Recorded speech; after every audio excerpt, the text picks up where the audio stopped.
করোনার সময় তার সুচিকিৎসার একটি অত্যন্ত কঠিন বিষয় ছিল।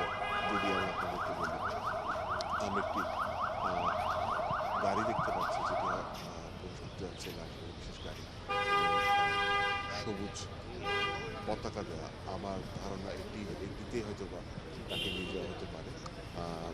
নেতাকর্মীরা কিন্তু এখানে আসছেন এবং অনেক মানুষও রয়েছে।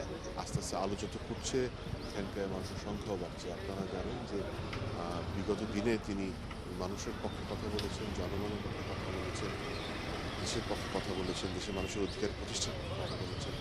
এখানে যারা উপস্থিত আছেন তাদের কাছ থেকে আমি একটু যদি জানতে চাই যে কিভাবে দেখছেন সব পুরো বিষয়টা, কি মনে হয়? আমরা খুবই ভারাক্রান্ত। আমাদের নেত্রী এবং খালেদা জিয়া চলে গেছেন, এই শূন্যতা কোনো দিন পূরণ হবে না।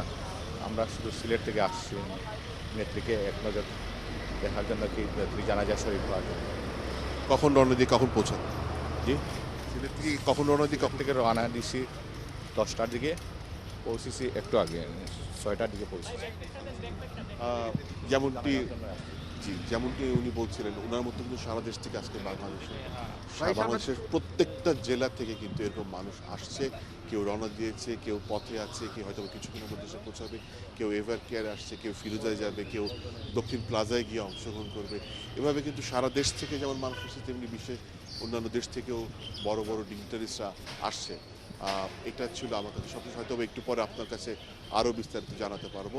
তবে সার্বিক এখানে প্রস্তুতি কিন্তু সম্পন্ন করা হয়েছে, এটুকু বলতে পারি।